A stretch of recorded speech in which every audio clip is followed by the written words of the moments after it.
Bonjour tout le monde. Merci à vous d'être présent et merci, tout simplement. Je reviens pour cette réflexion, puisque je vais vous faire des petits textes en fait sur ma propre réflexion et sur ce que moi je vis et ce que j'en ai tiré comme leçon ou ce qu'il y a encore à en tirer, hein, parce que on ne peut pas définir à l'avance qu'on a totalement tout compris, hein, non. La vie n'est pas un long fleuve tranquille et il y a des turbulences parfois, mais bon, c'est comme ça que nous grandissons. Alors, je vais vous lire ma propre réflexion sur la voyance prédictive. Pourquoi ça? Pourquoi je me suis posé cette question? Je vous dirai à la fin, en fait. Je vous lis ce que moi j'en ai conclu et après, je vous dirai à la fin pourquoi j'ai eu cette réflexion, en fait. Donc, il y eut un temps où, pleine d'entrain, je m'exerçais à la voyance prédictive, non pas sans certaine fierté, hein. Les résultats obtenus, ce que je prédisais arrivait. Wow, super, quelle joie, quel enthousiasme. Mais pour qui et surtout pourquoi?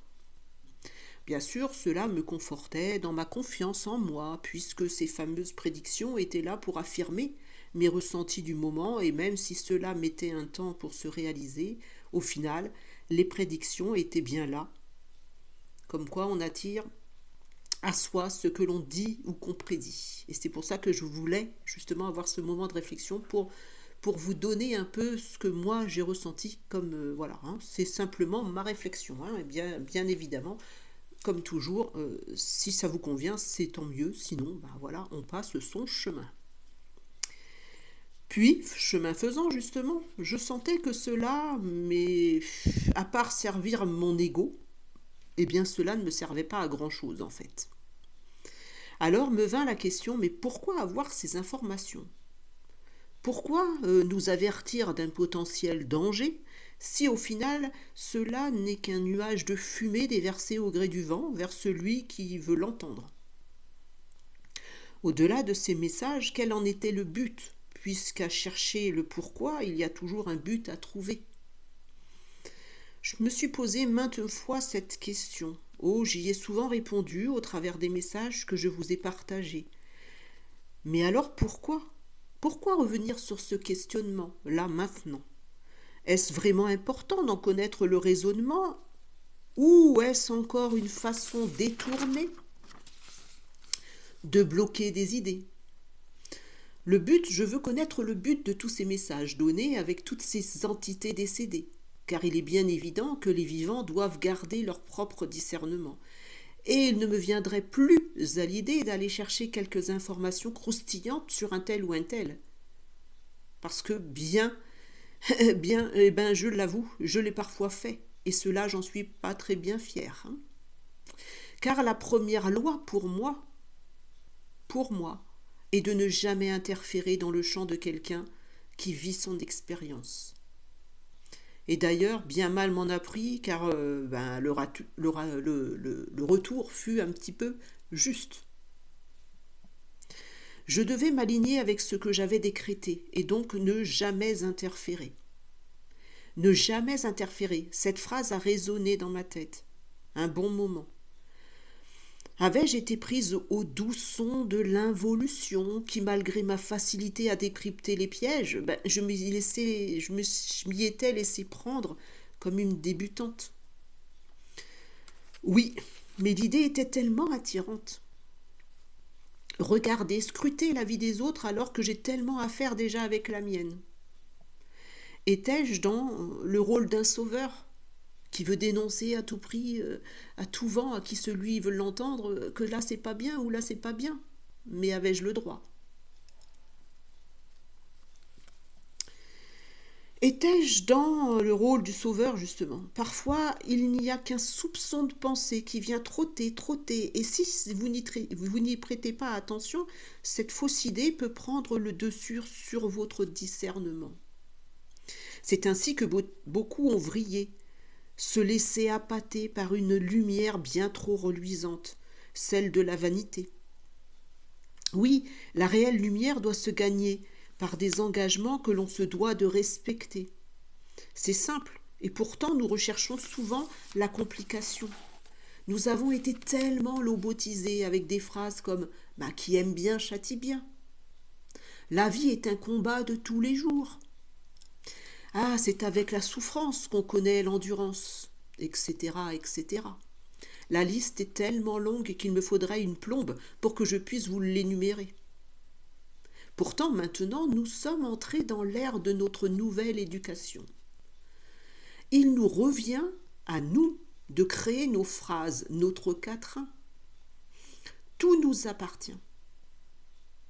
Arrêtons de nous laisser berner par ces fausses idées qui nous sont insufflées et dont nous avons du mal à nous dépêtrer.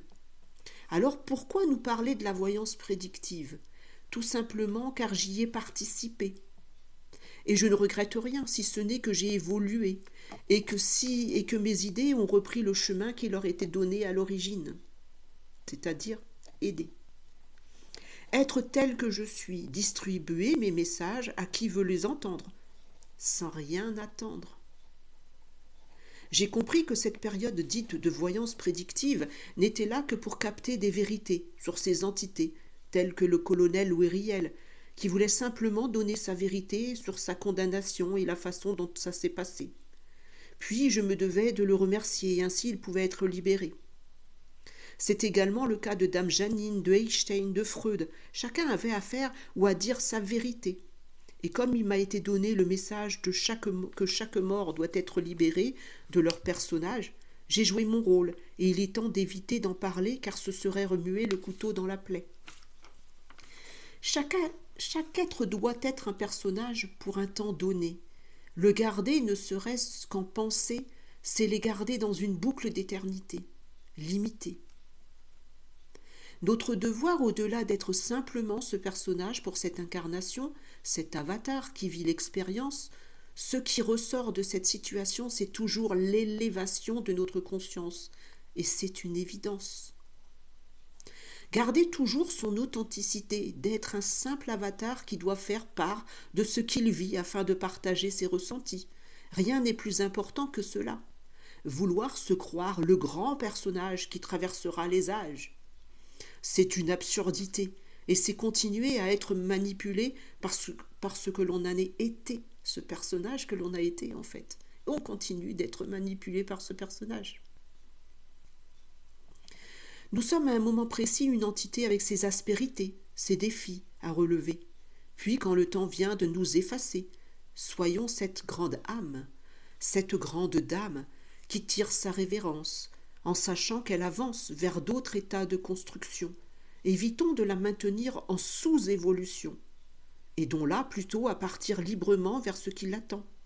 Bloqué par nos pensées, des idées, des visions, des prédictions, c'est aussi s'enfermer dans une boucle de non-réalité, ou plutôt d'une seule réalité qui nous est apportée telle une vérité, alors que si nous restons connectés à notre propre vérité, tout devient limpide et clair comme de l'eau de roche, puisque, à cet instant,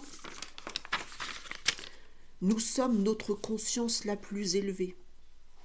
Grandir, c'est écouter, c'est s'écouter, et c'est également se faire confiance dans tout ce que nous ressentons à l'intérieur. Se couper de l'extérieur, c'est un gage de libération, car nous tournons le bouton du son qui nous insuffle une ligne de conduite, une direction. Seule la direction que nous prenons est la plus juste, tant qu'elle est prise avec discernement et réflexion. La connaissance de soi, c'est ce qu'il y a de plus précieux. Lorsque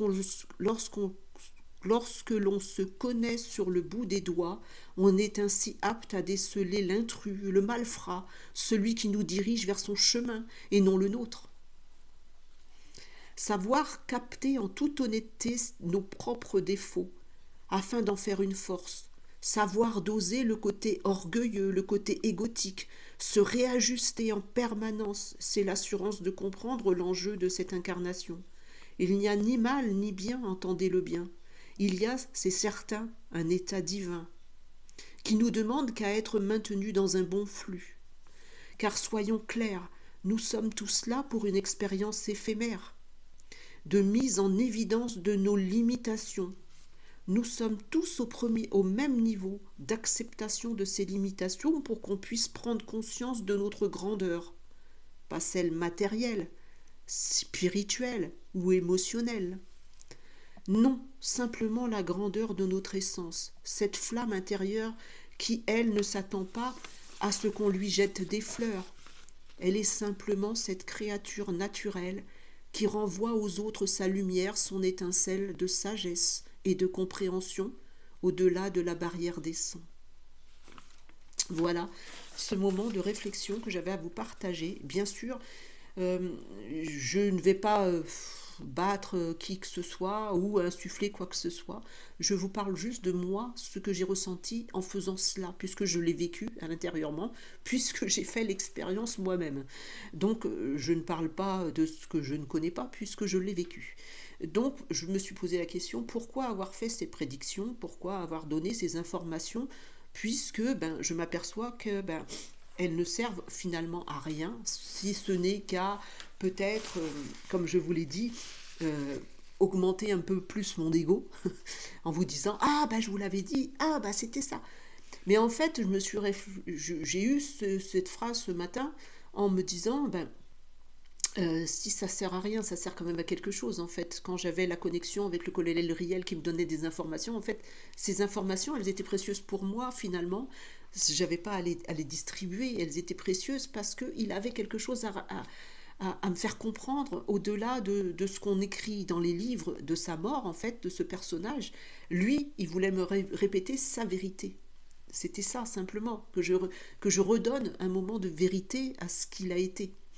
Tout comme Freud, quand il a dénoncé en fait ce qu'il avait inculqué, c'était une fausseté aussi, comme Einstein, comme Dan Janine qui nous avait parlé de tous ces personnages en fait. Mais ils ont été présents à un moment donné et je les remercie.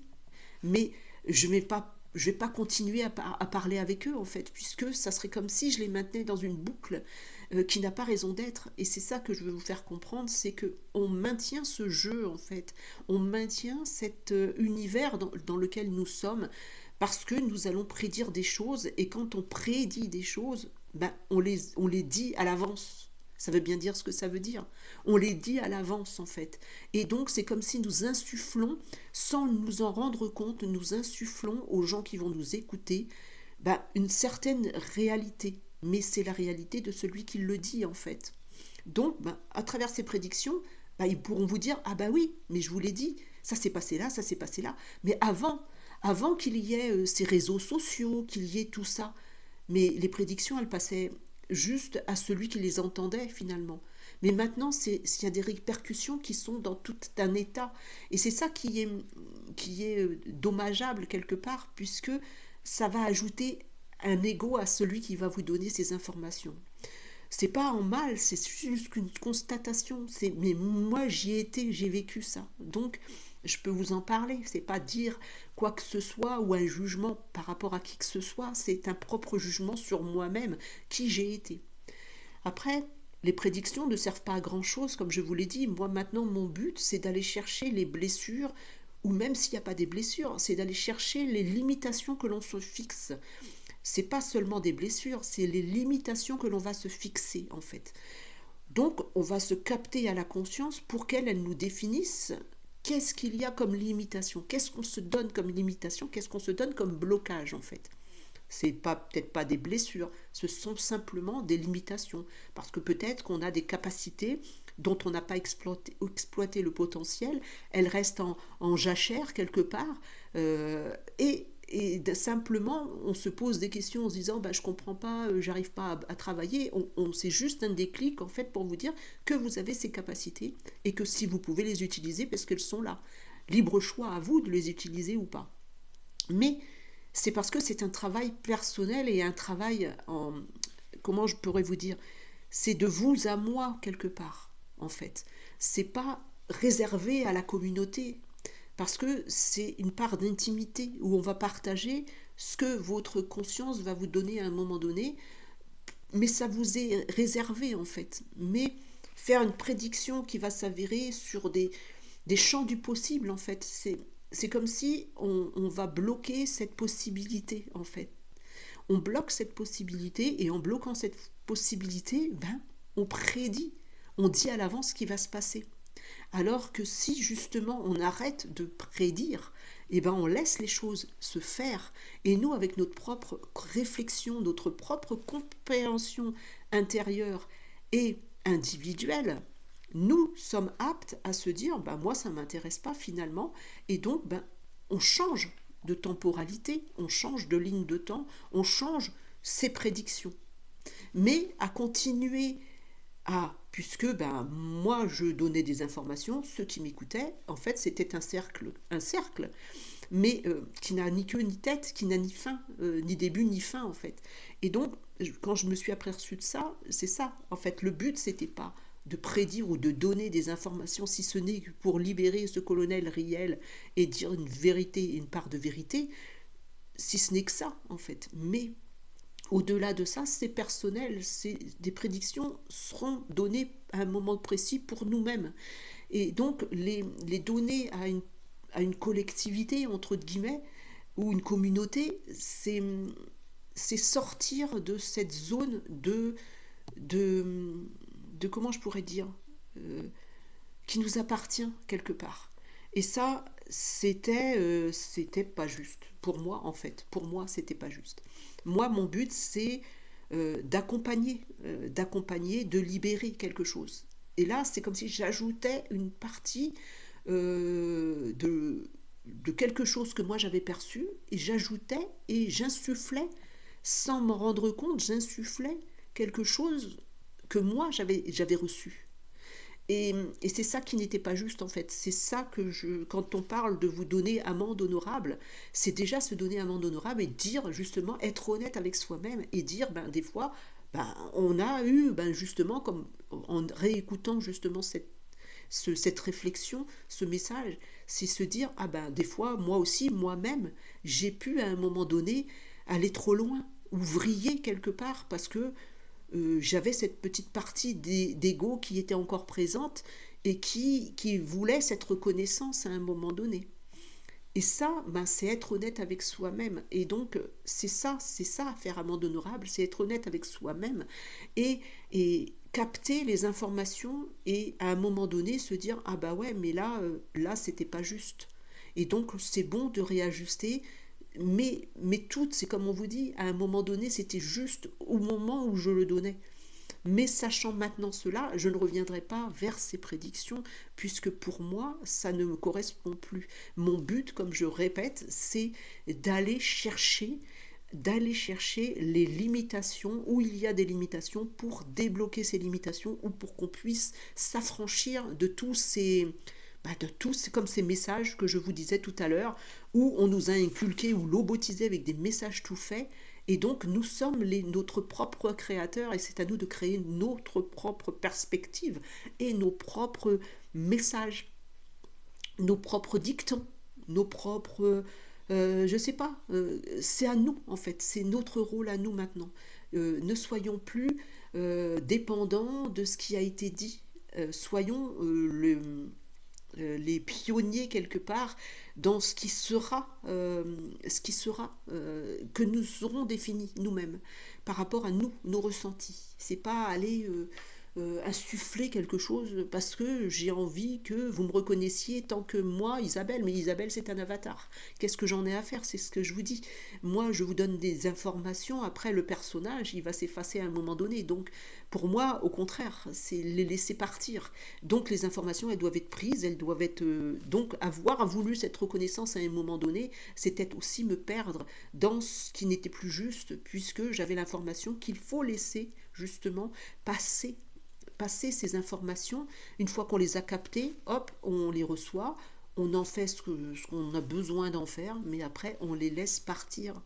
Parce que les garder, c'est comme si on se limitait dans une boucle, on est enfermé dans cette boucle et on radote,